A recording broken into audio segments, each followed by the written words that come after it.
si JB ang nagluluto. Para kay Mahal. Bilang hindi niya masyadong naaabot yung kalan.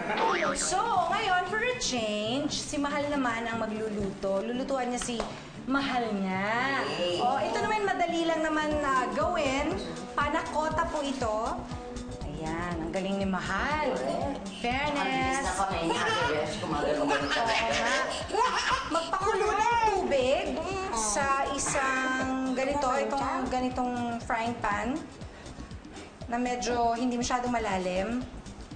Dahil dyan po natin ibababad yung finished product para madali po tanggalin yung panakota. Ayan. Ano naman Okay. ito, Mahal? Hindi pag inabuhok ka dito, ihahalo dito yan. Yan na ganyan.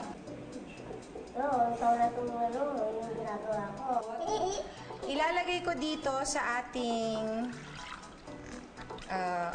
saucepan. Okay, tapos isi-simmer lang natin to. So, very, very low heat. Oo. Tapos, we will just, kumbaga, dinidissolve lang natin yung sugar, yung gelatin. Tapos, ayan, we will just let it simmer for a little bit.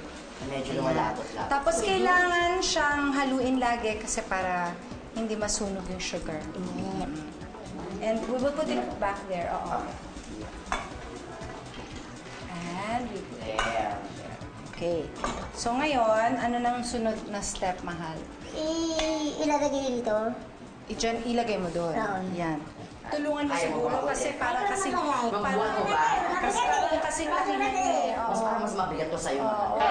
Ayan. Tapos, yan. Tapos, ihalo natin yung 2 cups ng heavy cream. So, ito na yun siya. Lalagay natin yung vanilla for some flavoring. Tapos, halo lang natin ulit. Ayan. Ang bango. And, this is it. Yan na yun. So, ang gagawin natin, lalagay lang natin ito dito. I-label lang natin na gano'n. For serving. Depende kung gaano kadami ang gusto nyo. Tapos, ilalagay natin ito sa refrigerator hanggang mag-set yung gelatin. Hanggang tumigas lang siya. Yun. Yan. Kaliwete si Mahal. Alewete. At tamang-tama, Kita nyo na. meron nang ginawa si Mahal kahapon pa. Kahapon pa. Agad. Ayan. So, ilalagay ko lang to dito.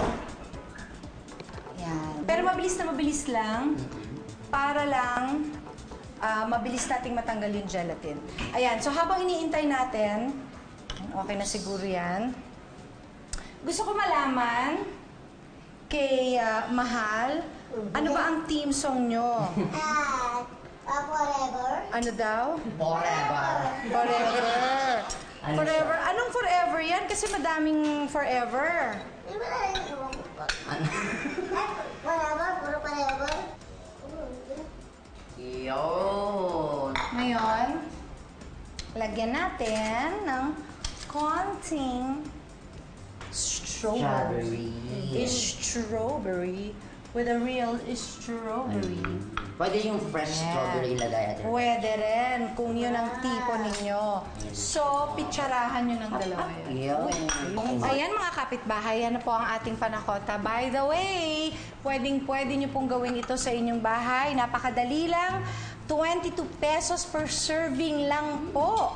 So, sa isang ganito, yung ginawa ni Mahal, you can make 8 servings. So, like we said, gatas lang, heavy cream, sugar, tapos vanilla. Tapos, kailangan nyo lang ng mga ganitong lalagyan. Lagay nyo lang sa ref para mag-set. And then, you have a social dessert. Yes, nakaka-LL. Nakaka-LL.